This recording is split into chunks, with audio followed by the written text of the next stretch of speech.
Why should I feel discouraged?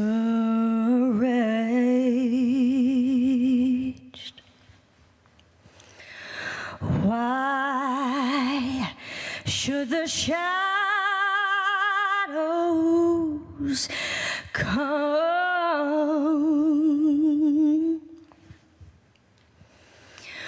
Why should my heart feel lonely and long for heaven and home?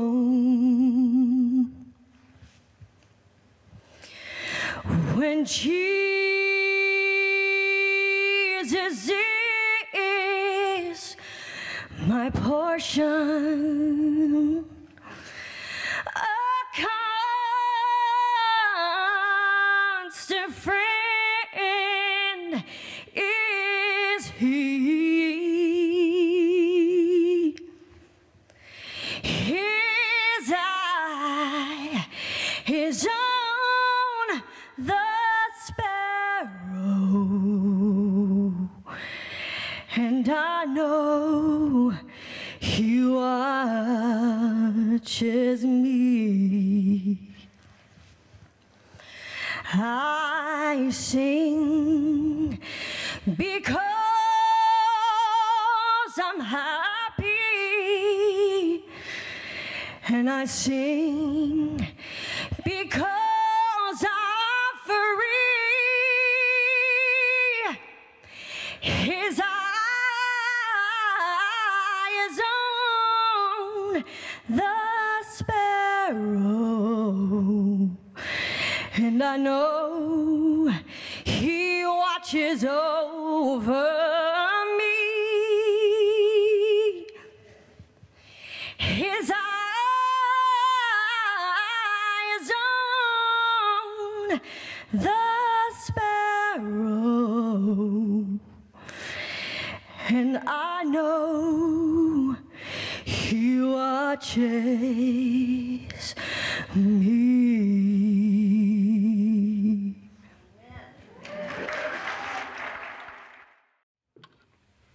I'm going to read now from where we left off this morning in 1 Kings chapter 17, and I'm going to be reading from verse 17 to the end of that chapter.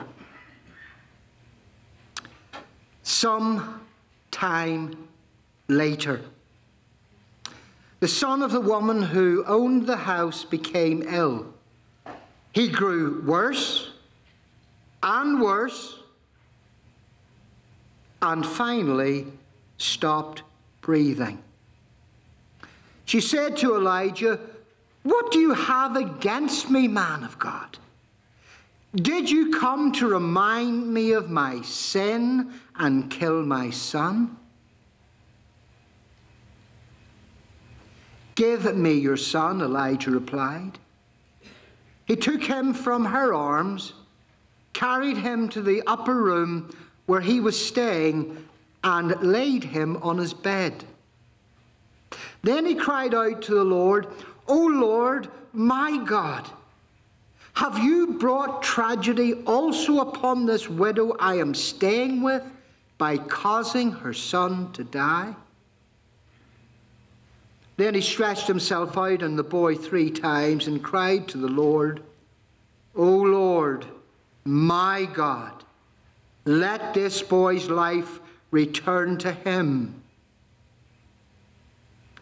The Lord heard Elijah's cry, and the boy's life returned to him, and he lived. Elijah picked up the child and carried him down from the room into the house. He gave him to his mother and said, "Look, your son is alive." Then the woman said to Elijah, "Now I know that you are a man of God, and that the word of the Lord from your mouth is truth."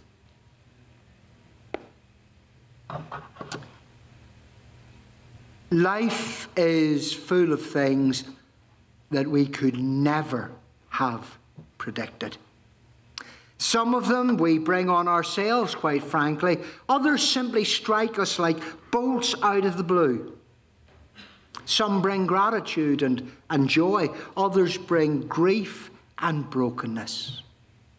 And I think you would agree with me, in the life that we live, we don't have to search for our sorrows. They're all around us. Being a believer and living close to God brings no immunity from tragedy and loss. Look around you. Hear the stories of people sitting behind you and in front of you. At Orangeburg Avenue, many who are children of God have experienced the severest calamities and the deepest sorrows of life. And tragedy and trial may enter our family at any time without warning. And isn't that usually the way it happens? We get up in the morning and everything's fine, and then all of a sudden the telephone rings or someone knocks on your door, and in all of a moment you're plunged into something that seems so unreal to you that you can't cope with. You can't believe it's happening. No matter how healthy, how vigorous, how prosperous, how deep our faith, and no matter how much evidence of God's favour is upon us, we must never make the mistake of thinking we're so strong and we're so secure that our troubles are behind us. And if ever we wanted an example of that, we can read the episode again before us. Because like many before her, the widow might have been tempted to think that all her troubles were over now. My goodness me, look what's happened. She might reasonably have thought that as the Lord had been sustaining her for so long, and she was now serving him and supporting his servant, that she could look forward to days of blessing and health. Would you question that that's the way she felt? I can tell you, that's what was in her heart and mind. But in one day, everything changed. And the unimaginable happened. Her nearest and dearest was snatched from her. Now, I keep on having to remind myself and having to remind you, it's all very well for us to be nonchalant as we read this story. And we're detached by the culture. We don't live in that culture. And we're detached by centuries of time. But when we step inside this house, and this is what we should be doing as we read our Bibles, we go to the place. And then when we learn the lessons and understand what's happening in that place, then we take it from there and we apply it to us in our place, in our time. That's how you understand the Bible, and that's how you exposit the Bible. We've got to step inside this house in our time and put ourselves in the midst of what has befallen this son and this mother. And we may begin to imagine the shock and the devastation of the tragedy of everything that has come into this woman's life. And just like that, for months the sun was shining, the skies were blue, everyone was happy and everything was going so well. And then the bottom fell out of their world. They didn't even have an opportunity to pray. And brothers and sisters, isn't this how so many devastating tragedies come into our own lives? And isn't it just as well that we don't know what the future holds? Because if we could look at our lives when we were in the prime of our lives and looking forward, and if we saw everything that we were going to encounter, my goodness me, it would have worried the life out of us. Because if we had any inkling of what was to come, we couldn't sleep at night. Now, if you're a real live person living in this real live world, you'll understand exactly what I'm getting at. And brothers and sisters, think of the suddenness and the severity of this tragedy. I mean, when you read it as a human being, doesn't it make your own heart bleed? Yet in the midst of the suddenness and the severity, there's also something which is mysterious. And we're all going to come up against this in our lives sooner or later. And in fact, for many, oftentimes. And it's something that's mysterious that may well turn some of you off. Maybe you should leave now. It was sudden. It was severe. And it was all so sovereign. All so sovereign. Yes, I said sovereign. It was all of it under the control and in the will of God. Now, I want you to know something as I talk to you. I wouldn't sit beside that lady and tell her that. My son has just died. Oh, don't worry about it. It was sudden, it was severe, but it's all the sovereignty of God. You know, we know that verse, Romans 8:28. You know that all things work together for good. Well, they do. But it's all very different when all things are happening to you. That's not the first thing you want to be assured with. A little later, yes, but not at the moment. But thanks be to God, and this is where my gratitude lies in all things. Thanks be to the sovereign God that time would reveal just how sovereign all these events were. And I empathize, I understand completely if there are people here and you're thinking to yourself, how can such a grievous loss be sovereign?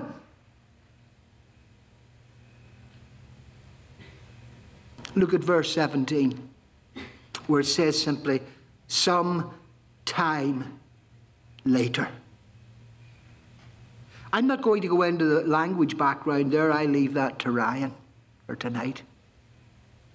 But I'm just going to give it to you straight. What do you think those words mean? They mean the devastating loss that took place wasn't without God's knowledge. They mean there was some purpose, something positive to come out of it. They mean that all those, if only I had done this, if only I had done that, if I hadn't done this, if I hadn't done that, if I'd only been there, they mean they would have made no difference.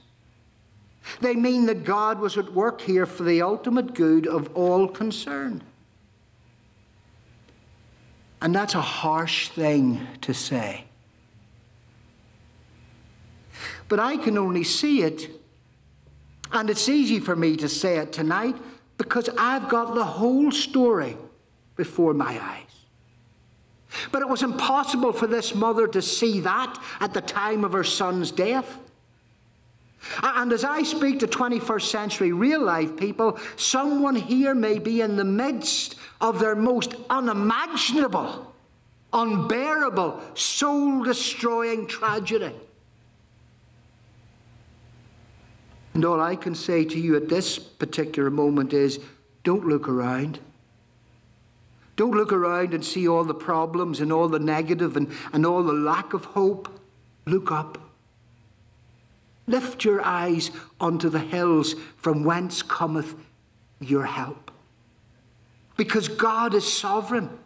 And He can turn the most devastating circumstances to good. And I want you to believe that.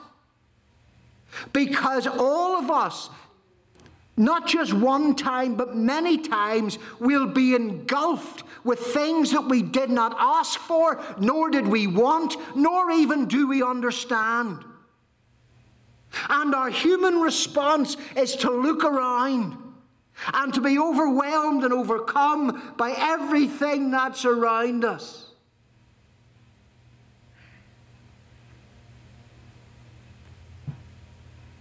That's the whole point of this story. Even in your darkest hour, even in my darkest hour, even in our darkest hour, one thing that you can take to the bank, God can be trusted. God can be trusted. Isn't that the way it was with Joseph? My goodness me, talk about Murphy's Law in Joseph's life. And Daniel. And the 3 Hebrew teens. And do you not remember the life of Jesus Christ? Isn't that the way it was with the Lord Jesus and his cross? Do you ever remember reading about the Garden of Gethsemane? Do you know, I laugh because the story of Jesus in the Garden of Gethsemane is, you know, fraught with all these problems that commentators bring up. You know, could Jesus sin? And did Jesus really mean what he said? Let me tell you, he meant every word of it. Because what he was about to submit himself to is far and beyond anything that you could ever imagine. And he knew exactly what lay ahead of him. But thank God, verse 17 isn't the end of the story. Now, it's my job to help you to see the things in their circumstances and in their time. And that's lovely. History's good. But what we need then is to learn the lessons of so long ago in our own time, in our own lives. And what's happening in your life right now isn't the end of your story either. Yes, there's a tragedy in these verses. It was all so sudden and so severe, and it was sovereign. And what I want to know now is how these people responded to this devastating tragedy. And the first personality I look at is Mom. Mom's response in verse 18. Her response was 100% human. It was predictable. It was understandable, to say the least. Death had snatched her nearest and dearest. In one brief, relatively brief illness, death had shattered her entire world. And she did what many of us have done or would do. She asked why. What sin had she committed that her son had to die? What has she done to this man of God that she has taken into her home? What has he gotten against her? And in the suddenness and severity of her loss, this widow ventilated her grief, which is a wonderful thing. She ventilated her grief in an outburst toward God and his servant. Look, let me tell you something. When these kinds of things happen in your life, God doesn't expect you to sit there like a cabbage and take it. The poor woman's faith collapsed. It's the way it was. Her faith collapsed. And perhaps you can look back on times in your life, in times of severe tragedy, when your faith collapsed too. I've had times in my life, I see my wife there nodding her head, when we were so surrounded with trauma and tragedy that we couldn't even pray.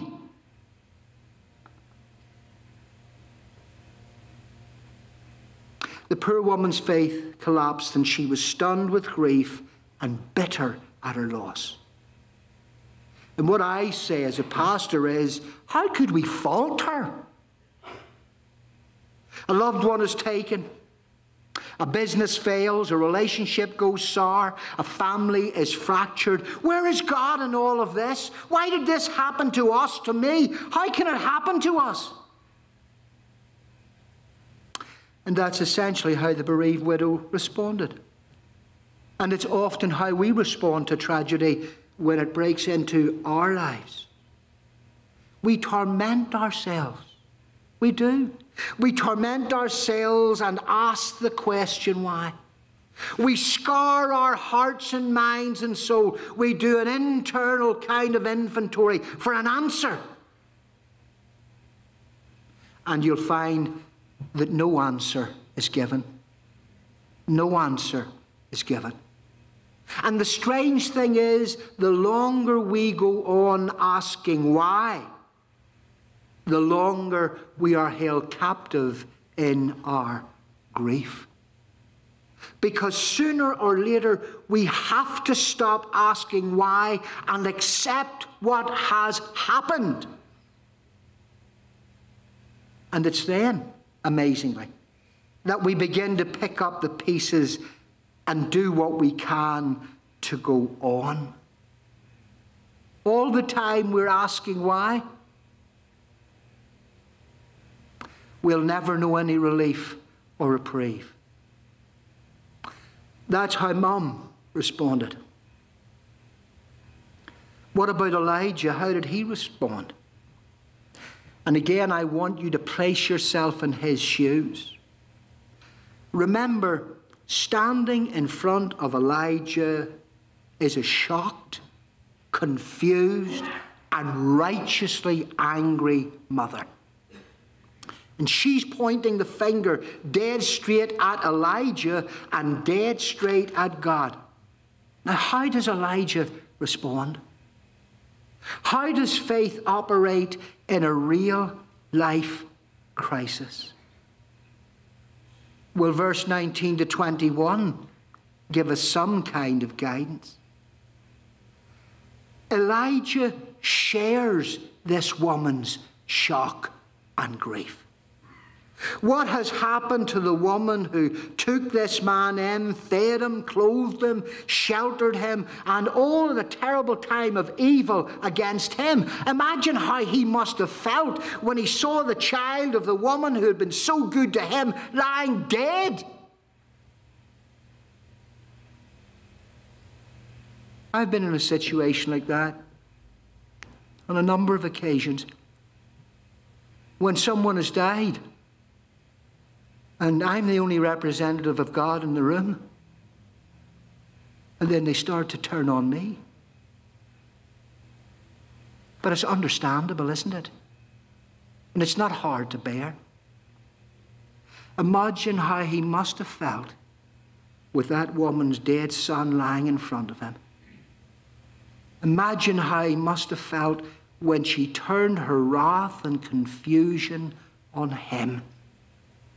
Do you think he wasn't breaking up inside?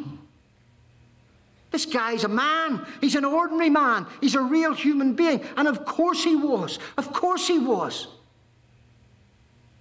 But Elijah stayed calm under provocation, and all he said was, "Give me your son." And he took the boy from her arms. And I'm going to say something that I don't want you to hold against me. I'm not sure why he said that. I know you're all thinking it was because he was such a man of faith. I'm not sure about that. Perhaps he was facing a situation and it's all that he thought he could do because he didn't really know what to do. You think more about that. He took the boy from her arms and he carried her upstairs and laying him on his bed. And in the face of tragedy, what faith he had remains focus. And more than that, it continues to trust God even when God's purpose can't be traced. He knows God wouldn't let this happen for no reason, and though he couldn't see the reason, still Elijah trusted God. Now listen to me, because this is really important. When I talk about trust and faith, I'm remembering that all it takes is faith as small as a mustard seed. You don't have to be the Archbishop of Canterbury, and you don't have to be the pontiff. Elijah trusted God. And then look how faith, no matter how big or how meager, always looks up to God. And Elijah calmly and quietly took the child upstairs to his own room. He got on his knees and related the whole tragedy to God in prayer. How often have we had to do that? When faith is tried, it is led to the throne of grace and, more importantly, to the God of all grace. When trouble came, Elijah's first resort was to lay it out before the Lord, not as desperation last resort. It was his first and his only resort. He did what Joseph Scriven tells us to do every time we sing his hymn. Have we trials and temptations? Is there trouble anywhere? We should never be discouraged. Take it to the Lord in prayer. And that's exactly what Elijah did. He spread himself over the child and he cried out to God. Now, I read his prayer. Did you notice it? His prayer wasn't a sermon. It wasn't a speech. It was an urgent and a direct plea without any frills. O Lord, my God, have you brought tragedy also upon this woman that I am staying with by causing her son to die? 3 times he stretched himself out over the boy and cried, O Lord, my God, let the boy's life return to him. Now, you tell me why he did it 3 times.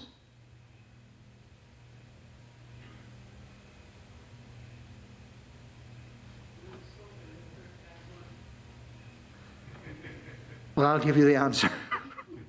If at first you don't succeed, try and try again. And I'm not joking when I say that. Try to put yourself in this man's situation. Yes, he was a servant of God, but he was a man just like us, and his faith had its limits too. And that's how faith responds to tragedy. Sudden, severe, but sovereign tragedy. It's not to torment yourself by asking a question you may never get the answer to until you stop asking why. It's not blaming God or blaming someone else. It's not by turning it in on yourself. It's by simple faith and by taking it to God in prayer. Now, I can't guarantee that God is going to answer your prayer in the way that he answered this one. There is no formula where if someone you love dies, if you get on top of them and you do 3 times and say these words that they're going to rise up, chances are, I would say, don't try it. It's by faith, by taking it to God in prayer.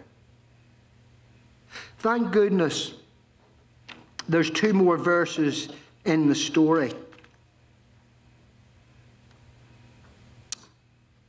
And I have no need to comment on them because they speak to their generation and they speak to ours without too much comment. We see that God hears the cry of those who come to him. This poor man cried to the Lord. And the Lord heard him and saved him out of all his fears. God heard Elijah, and he raised the boy to life. I can't guarantee that's the way God will answer your prayer, because I know that all of the things that we have had a look at this evening, every one of them was in the will of God and for the glory of God. And there are times, you know, when God gets the glory, and it's for our good, when he doesn't raise us from the dead. I've seen people who for all intents and purposes had ended what was natural life. And families were praying, oh, do anything you can to keep him or her alive.